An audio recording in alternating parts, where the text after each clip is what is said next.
Well, I had just turned the camera off, talking about motorcycle mishap, and I thought I'd talk about now about letting boys be boys.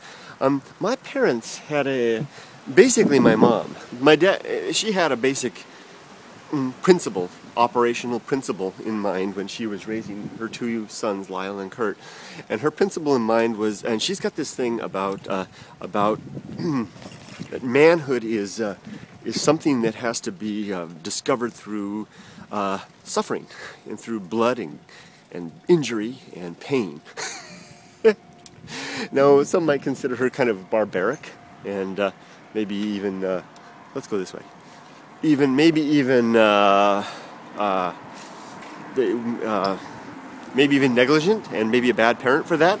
However, in hindsight, I appreciate it. Lyle and I, when we were very active boys. When Lyle's 19 months younger than me, and we were basically comrades in arms from youth on.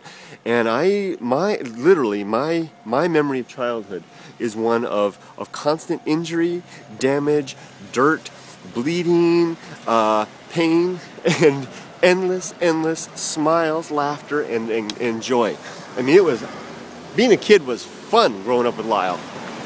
And Mom, I never once remember Mom ever discouraging us from any of our adventures or activity. Her typical, and she knew everything we were up to in terms of at least that we were disappearing into some. We were always camping, we were always traveling, we were always going places and staying in strange places. And Lyle and I were rarely in the camp. We weren't allowed. We were basically told, get out there in the wilderness and be boys, have fun, and go explore, beat each other up, whatever the heck you're going to do. And we did beat each other up a lot.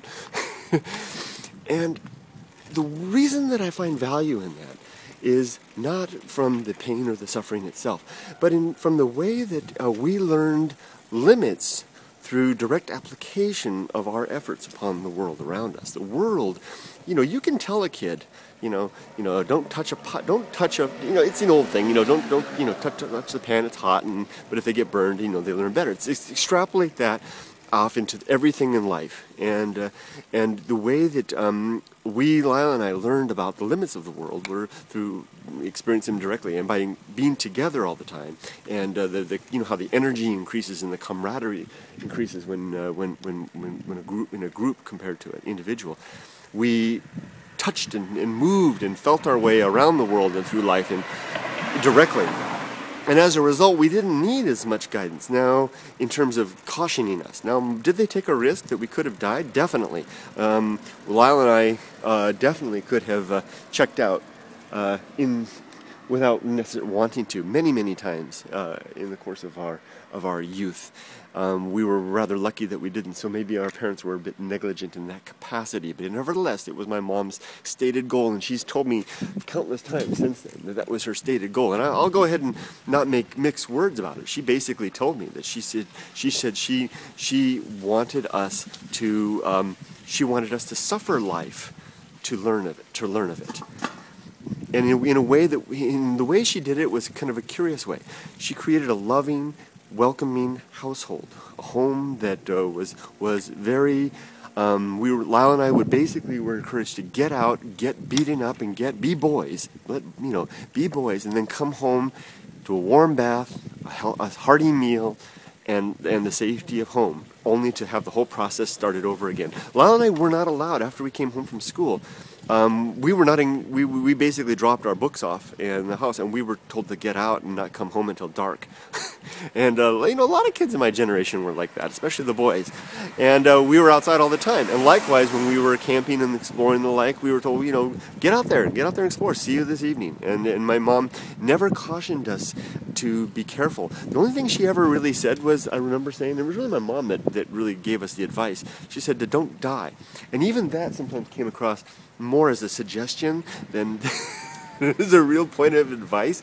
I think sometimes that if we had died, our mom would have suffered a lot of regret, but she would never have deviated from her ideas that was the right way to raise her boys.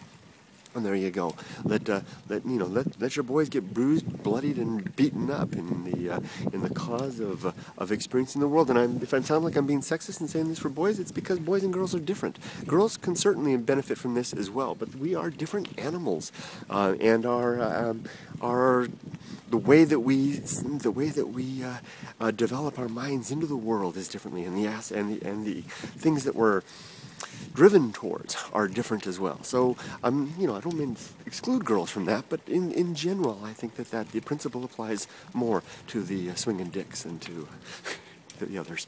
Okay. If anybody look at this place, isn't this cool?